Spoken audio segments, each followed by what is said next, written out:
Orang beja seperti saya, minum bintang 7 masuk angin. Selamat siang pemirsa Intens. Sudah makan siang? Belum? Salah sendiri, kenapa nggak makan? Sini. Sebelum makan atau yang lagi makan, sini. Aku kasih tahu. Asri Wilas tuh punya butik kebaya. Selain kebaya buat basecamp juga nih. Buat cowok-cowok terutama untuk para pengantin. Ada juga kebaya ya. Jadi ini semua handmade. Harus di fitting dulu. Kemudian baru dipayet nih.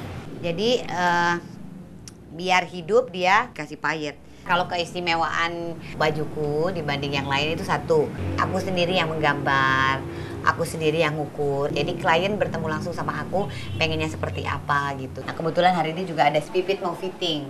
Oh sudah ya Pit? Ya udah pemirsa ya, ini aku lanjutin fittingnya. Itulah aktivitas presenter yang khas dengan suara sengaunya Asri Wilas ketika sedang melayani customer. Memiliki bisnis butik adalah impian ibu dari satu anak ini sejak lama. Selain karena dirinya seorang mantan model yang mengerti tentang fashion, bagi Asri, bisnis butik adalah salah satu investasi yang tepat yang dapat menambah pundi-pundi uang baginya. Oke Pipit, jadi ya. Oke, ganti baju. Alhamdulillah, laku kebayanya.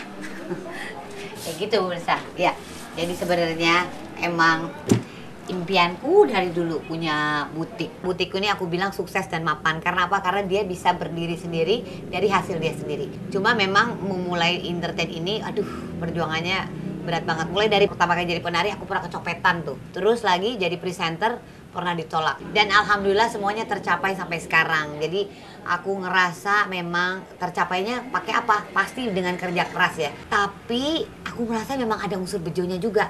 Karena ada juga temenku nih yang dari dulu berusaha juga. Tapi ya itu mungkin belum dapat bejonya. Jadi ya udah sampai sekarang juga belum bisa berhasil gitu. Itu apaan Mbak Astri? Ini loh bintang 7 masuk angin. Ini soalnya aku kan pagi jadi malam, malam jadi pagi. Jadi aku ngerasa badanku tuh menggigil, nyeri-nyeri gitu. Masuk angin kali ya. Cuma nggak usah khawatir kalau masuk angin, aku selalu pakai ini. Ini nempel terus di tas ada, butik ada, kemana ada. Sama suamiku lebih nempel dia.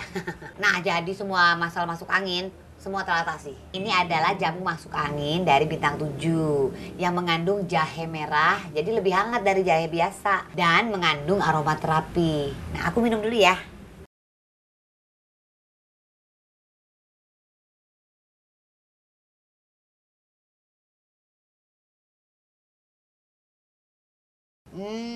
Aromaterapinya badan hangat, angin minggat. Pokoknya terpercaya banget deh jamu masuk angin ini. Pokoknya orang bejo minum bintang 7 masuk angin.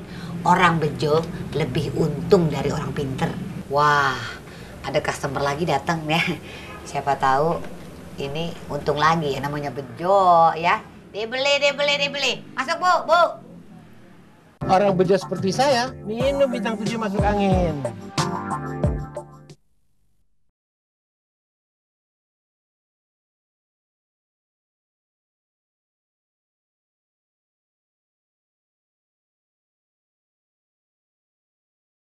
Meninggalkan Asri Wilas dengan kisah hidupnya, mari melihat Wanda Hamidah yang diterpa isu inisial WH pasca pulang melakukan perjalanan umroh. Saat ia meninggalkan tanah air tanggal 5 Maret silam, semua seolah terkejut karena bertepatan dengan sidang pra-peradilan Raffi yang perdana. Semua justru berharap bahwa Wanda akan ikut hadir di Pengadilan Negeri Jakarta Timur memberikan support buat Raffi di sidang perdananya. Namun rupanya Wanda lebih memilih mensupport Raffi dari Tanah Suci. Mungkin saja Wanda ingin mendoakan yang terbaik untuk Raffi di tempat yang terbaik. Maka 9 hari berada di Mekah, agaknya Wanda membawa segunung persoalan hidup dari tanah air. Hanya saja ia mengunci bibir rapat-rapat saat kepulangannya kembali ke Indonesia. Disorot kamera media, maka inilah saat Wanda Hamidah pulang umroh kemarin. Copotin dulu. Umroh aja Mbak. Ini di sebelah sini ya. Mbak, Air gigi air. Ya semuanya lah pasti ya, semuanya pasti di sana pastilah gitu. Semua membawa masalah, tapi kan cuma Allah sama kita yang tahu gitu. Jadi semuanya pasti berserah diri, ibadah, gitu, doa itu ya pasti kan. Nggak pernah membicarakan masalahnya. Dan ternyata Tanah Suci itu adalah wilayah itu, gitu.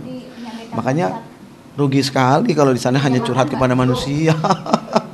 Mau apa pergi jauh-jauh ke tanah suci, kemudian curhatnya sama manusia, salah besar, gitu kan? Curhatnya sama Allah gitu. Hidup itu bohong kalau nggak diuji. Gitu. Ujian itu akan selalu ada. Gitu. Dan kalau ujian datang itu nggak ngelihat siapa kan gitu. Iya kan? Ujian datang itu tidak melihat siapa. Siapa saja akan diuji kan gitu. Sesuai dengan kadar dan kemampuannya masing-masing.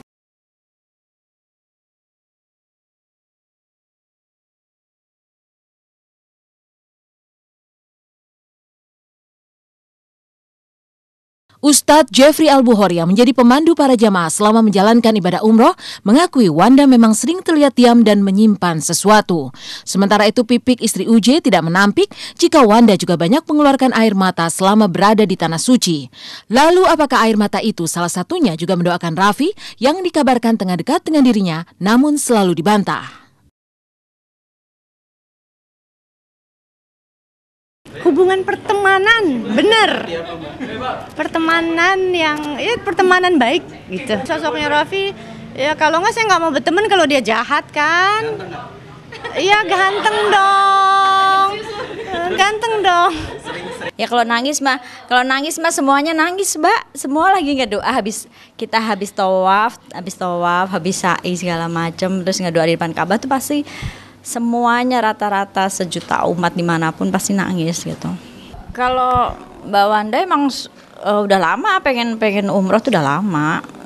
Sebelum beliau ada masalah itu udah lama daftar. Sebulan udah daftar duluan. Sebulan ya udah info, kasih tahu Wanda sama Sarafi waktu itu mau ikut. Tapi Sarafi ada kendala apa gitu ya. Akhirnya dia nggak bisa ikut, Wanda aja yang ikut, itu sama sahabatnya dia ikut. Sebelum ada musibah yang kemarin. Nah, karena Allahnya memang mau Wanda hadir di sana. Jadi mau sehebat apapun masalah, nggak akan ada yang bisa menghalangi maunya Allah gitu. Iya kan? Nah, jadi saya kasih tahu sekali lagi nih ya, mau sehebat apapun gitu ya. Kalau Allahnya yang punya maunya Allah nomor 1. Allahnya mau kok dia ada di sana, beres urusannya.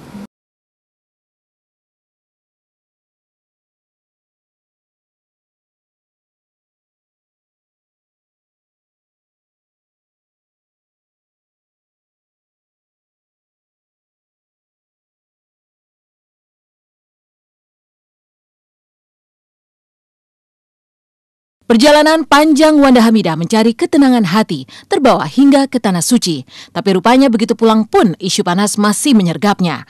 Sementara itu perjuangan yang tak kalah panjang meski dalam konteks yang berbeda dialami oleh Mak Cica Muchtar dalam memperjuangkan status putranya.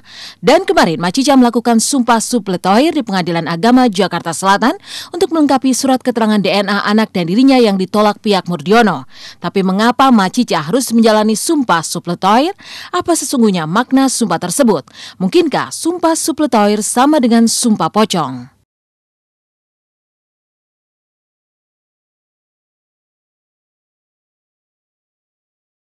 Dan perjuangan yang juga panjang dilakukan oleh Mak Cica Muchtar dalam memperjuangkan status putranya. Setelah bersama Muhammad Iqbal melakukan tes DNA, kemarin ia juga harus menjalani sumpah supletoir di Pengadilan Agama Jakarta Selatan. Lalu apa yang membuatnya harus mengikuti sumpah supletoir? Lantas apakah sumpah supletoir itu? Benarkah sama dengan sumpah pocong yang mendebarkan itu?